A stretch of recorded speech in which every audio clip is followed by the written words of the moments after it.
আলাইকুম। সবাই কেমন আছেন? আশা করি ভালো আছেন। আলহামদুলিল্লাহ আমিও ভালো আছি। কালকে আমি একটা ভিডিও আপলোড করেছিলাম হাঁসের।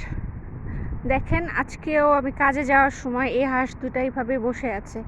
দেখতে এতটা খারাপ লাগতেছিল, মানে আগে বাচ্চাগুলি নিয়ে এইভাবে ওরা বসে থাকতো এখানে। আমি প্রত্যেক দিন কাজে যাওয়ার সময় ওদেরকে দেখতাম।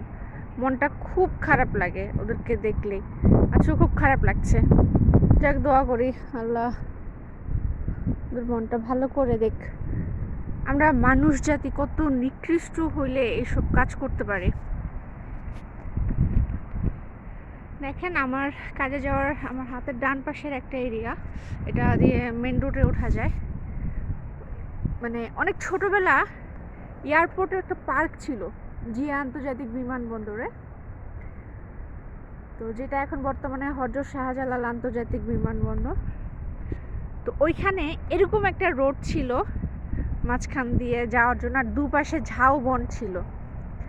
তো এখানে আসলে মাঝে মাঝে আমার এই জিনিসটা ফিল হয় যে ওরকম ছোটোবেলা যখন গিয়েছিলাম, আমার মনে আছে আমরা পুরো ফ্যামিলি, আমার লাইফে একবারই আমি এরকম ঘুরতে গিয়েছিলাম পুরো ফ্যামিলির সাথে, মানে এয়ারপোর্টে। তো যদিও আমার বাবা ভাই সবাই দেশের বাইরে থাকতো, আমি তখন টোটাল দুবার গিয়েছিলাম, এছাড়া আমার কখনো যাওয়া হয় নাই ঘুরতে যাওয়া সবার সাথে।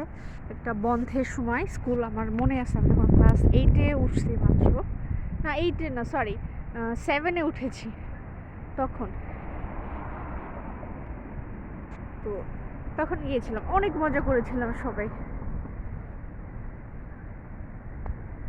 তো এরকম ফিল হয় এই জায়গাটায় আসলে, তো ভাবলাম আপনাদের সাথে শেয়ার করি এই জায়গাটুকু। এই যে পিছন দিয়ে পুরো এয়ারপোর্টের এটা ছিল, ওটা বলাকা ভবন ছিল, আর তার পাশে এতটুকু রাস্তা ছিল, তারপরে এয়ারপোর্টের এই রাস্তাটা ছিল, আর এরকম গাছ ছিল। গাছগুলি ঠিক মতো দেখা যাচ্ছে না, আমি একটু সামনে যাই।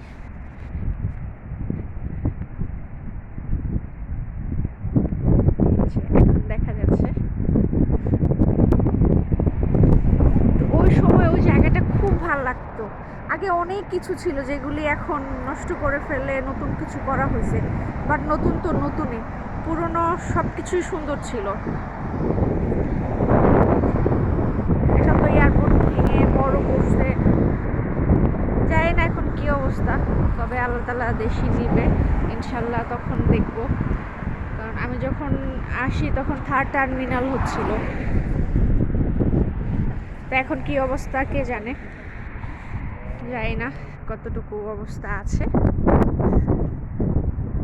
তো আমি আজকে ভিডিও করতে করতে সামনের দিক দিয়ে ঢুকবো। যাক, সবাই ভালো থাকবেন। আমার ভিডিও যদি আপনাদের ভালো লাগে তো অবশ্যই লাইক, কমেন্ট, শেয়ার এবং সাবস্ক্রাইব করবেন এবং আমার পাশে থাকবেন। এই দেখেন একটা নতুন গাছ, বিদায় নেওয়ার সময় নতুন একটা গাছের সাথে দেখা হলো, ছোট ছোট ফুল ফুটেছে, পুরোটাই ভরে গেছে। তো সবাই ভালো থাকবেন, দেখা হবে নতুন কোনো ভিডিওতে। আল্লাহ হাফেজ, আসসালামু আলাইকুম।